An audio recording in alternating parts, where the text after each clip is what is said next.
7mm bolts to get this splash guard off. And of course I can't run my air ratchet because I got the compressor running that thing, and when that foundry's going, that compressor just doesn't stop. I mean, I could probably tone it down so it'd stop once in a while, but hell with it. It's working. Leave it be. I'm running the foundry on kerosene right now. A guy cleaned out his garage and must have found 40 gallons of kerosene sitting in there and 20 gallons of gasoline. Smelled a little bit funky, but hell, I ran it.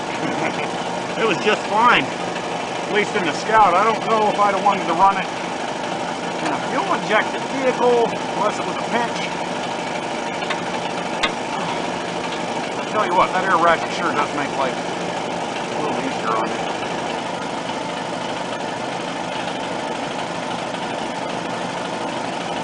But I actually did this twice already. First time I put the pump in, I forgot to get a electrical connector off of the old pump and put it on the new one. So I took the new pump back out and swapped that over. Alright, now we come to our 10mm bolt. So I'll just, come here. I don't know even where you guys are pointing at. Where that one hatch. Right down under this little thing here, and I just took a wheel and cut that out instead of having to unbolt crap. Screw that. Okay, and then we got this, down to this, we got a torque driver. I think that's the right one. I don't know the sizes on these. That seems to fit, but it might be a little big. Let me try the next one down. I don't really care much for torque drivers, I don't think. Mainly because I can't tell what size they are right at a glance, like I can with bolts. I mean, these little tiny bolts that you're working with here, I can't tell those anyhow, so not much matter. You never dealt with a serpentine belt. They're not too dang hard. I don't know if I can get a good place to put you. But come on, there you go. Right here is your idler on this 2.2 liter, and you get your wrench on. Yeah, I ain't gonna be able to do this one-handed, but you get your wrench on and just rack it that way, and that loosens your belt, and you can slide everything right off. You know. You got one way up in there. It's a 10mm, and then you got two on this end, up on the top. I don't know if you can see, but one there, and one, where am I? Right there. And those are 15s. Then your pump will mostly drop out. There's sort of a thing in there on that 10mm bolt that sucks up the back of the pump when you tighten it. Just build up the rest of the way.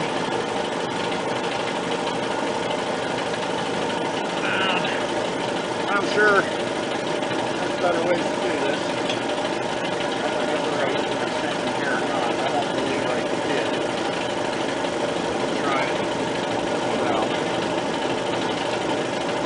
And I bought the new pump, 2-year warranty. Hoping for a lifetime, that would have been nice. But the remanufactured was $1.80. The new pump was like $2.05 or something. So why not? Only costs a couple more dollars to go first class. That's what my uncle always says. May as well get an extra year of warranty, and it's a new pump. And it's actually made in Texas. That's what it says anyhow. It says Louisville, Texas. Maybe it was made in Mexico and just shipped to Texas. I don't know. Whatever. Hey, them Mexicans do a pretty good job anyhow. This is where I really want my air ratchet. You got just a tiny little bit of stroke. broke.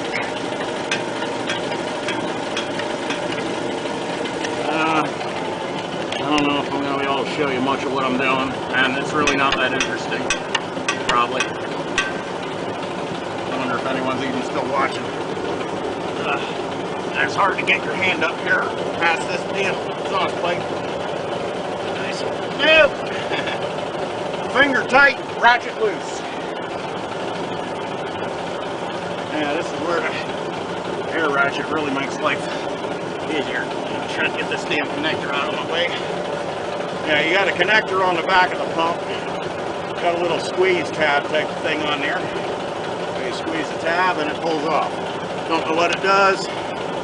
Don't much care so long as it does what it's supposed to do. Alright, there we're doing a little more. It's probably just going to do like this the whole damn way out. It does just because.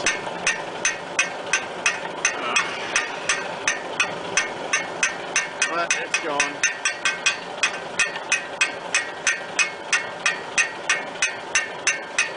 So the reason I'm taking this pump back out, I never screwed with AC.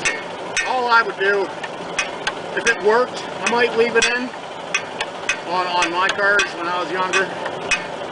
But any kind of trouble at all, even if it just needed charged, I'd tear it out.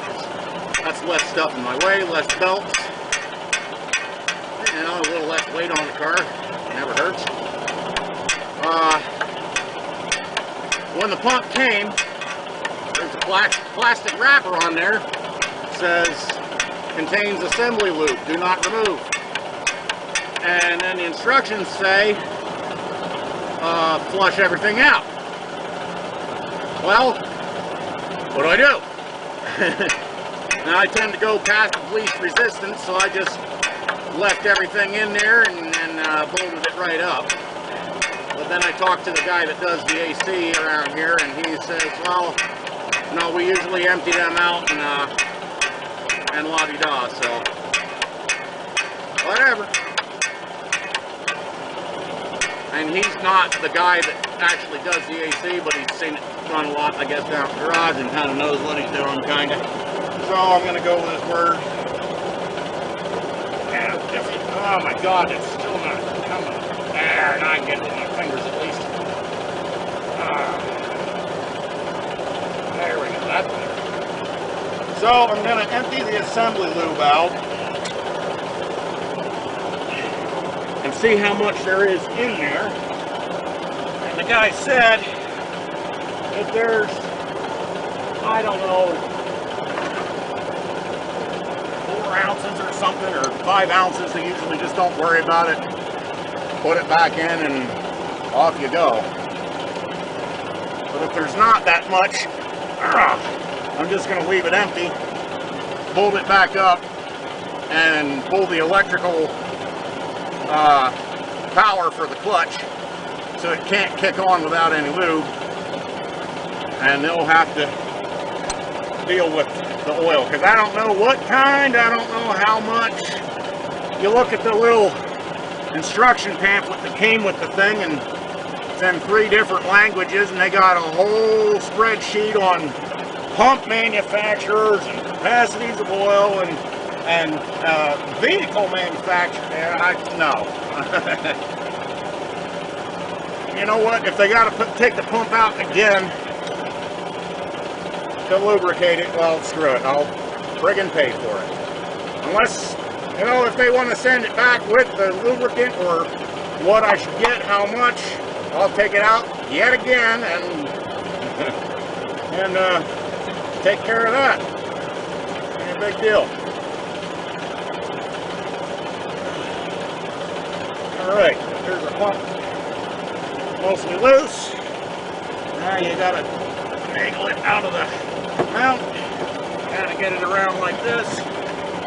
And on this one, you do have just enough flex in your line to get down to the to get the lines off, right? It's probably on there kind of tight because I put it up there. I put it on there with the air ratchet. Just snug it. And that's a 15, I believe, too. Yeah. Probably shouldn't crank on it like this with it just hanging on the lines, but you know what? Go ahead and sue me. You can roast me in the comments. How's that? If it makes you feel better. Woof. There she is. I'm just going to leave that bolt right in there. All right. Now, I'm going to go get something to do something with.